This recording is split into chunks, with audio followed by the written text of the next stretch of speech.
बढ़ेंगे आगे खबरों में। बात करते हैं मध्य प्रदेश विधानसभा की, जहां शीतकालीन सत्र का आज आखिरी दिन है और आखिरी दिन सदन में प्रश्नकाल के दौरान कई अहम विषय उठे। कांग्रेस के विधायक चंद्रा सुरेंद्र सिंह गौर ने खरगापुर क्षेत्र में कई जगहों पर विद्युतीकरण न होने का सवाल उठाया। उनका आरोप था कि निर्देश देने के बावजूद अधिकारियों ने काम शुरू नहीं किया है। मंत्री तुलसी सिलावट ने इसका जवाब दिया है और कहा कि विद्युतीकरण का कार्य लगातार जारी है। मंजिले टोले की प्रक्रिया सर्वे के आधार पर आगे बढ़ाई जा रही है। और इसी दौरान बीजेपी के विधायक कालू सिंह ठाकुर ने नगर परिषद में भ्रष्टाचार का भी मुद्दा उठाया। उनका कहना था कि सफाई कर्मियों के नाम पर ज्यादा बिल लगाए जाते हैं, जिससे जनता में रोष है। मंत्री कैलाश विजयवर्गीय ने जवाब दिया है कि धामनोद बड़ा क्षेत्र है, वहां के लिए मास्टर प्लान तैयार किया जा रहा है। संबंधित सीएमओ को हटाया जाएगा। और इसके अलावा बीजेपी विधायक भगवान दास सबनानी ने राजीव गांधी यूनिवर्सिटी में हुए भ्रष्टाचार और गलत जानकारी देकर नैक ग्रेड लेने का मुद्दा उठाया। मंत्री इंदर सिंह परमार ने बताया कि भ्रष्टाचार के मामले में तत्कालीन कुलपति समेत कई आरोपियों पर एफआईआर दर्ज हुई है। साथ ही कहा कि इस मामले की जांच के लिए समिति बनाई गई है। रिपोर्ट आने के बाद आगे की कार्रवाई होगी। तो शीत सत्र में प्रश्नकाल पर कई गर्म मुद्दों पर चर्चा हुई। दामनोद सबसे बड़ा क्षेत्र है, ये कैलाश विजयवर्गीय ने कहा। हम मास्टर प्लान तैयार कर रहे हैं।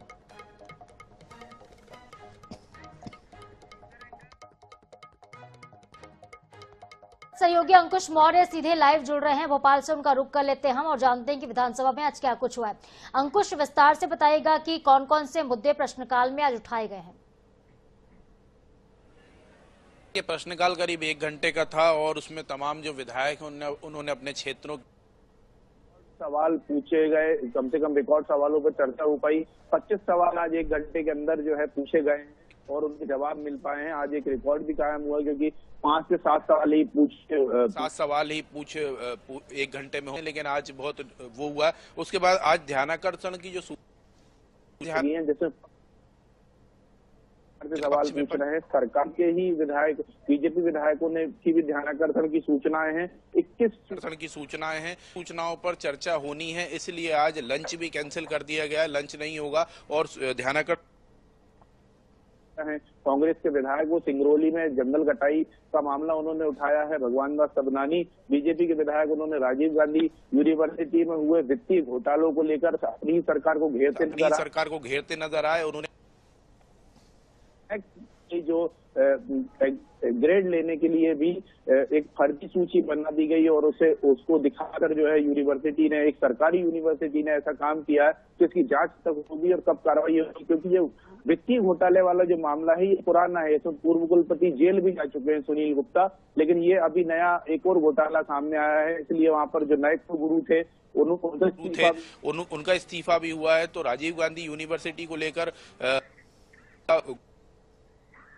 जंगल कटाई हो रही है, उसको लेकर हंगामा हो रहा है अभी विधान सदन में, क्योंकि विक्रांत भूरिया ने जोर शोर से ये मामला उठाया है। उनके साथ जयवर्धन सिंह भी इसी ध्यानाकर्षण सूचना में शामिल हैं।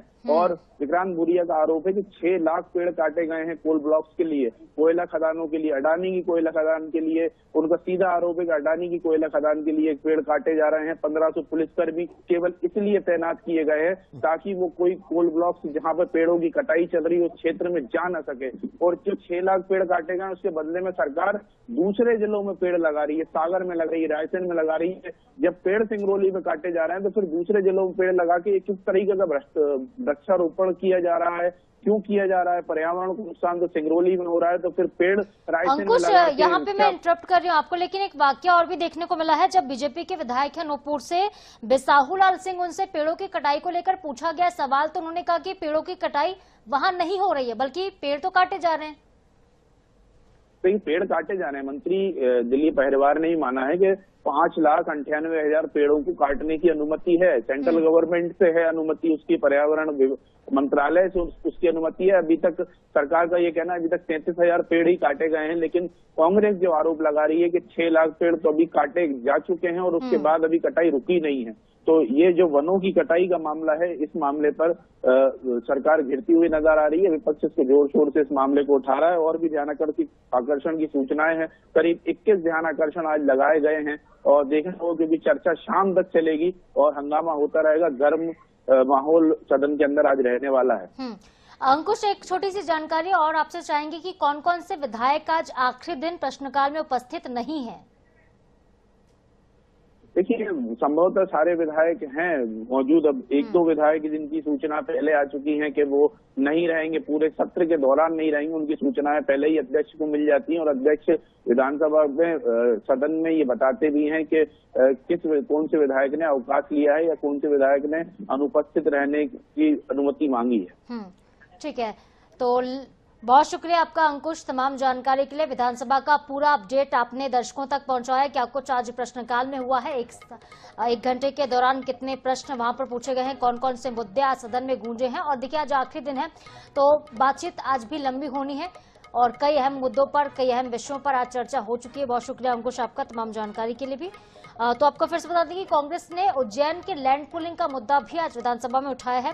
कांग्रेस के विधायक महेश परमार ने उज्जैन में लैंड पुलिंग स्कीम के अंतर्गत किसानों की जमीन लिए जाने का मामला उठाया है। और आपको ये भी बता दें कि लैंड पुलिंग एक्ट को फिलहाल सरकार ने वापस ले लिया है, किसानों से जमीन नहीं ली जा रही, लेकिन इसके बावजूद कांग्रेस इस मुद्दे को भुनाने की कोशिश कर रही है।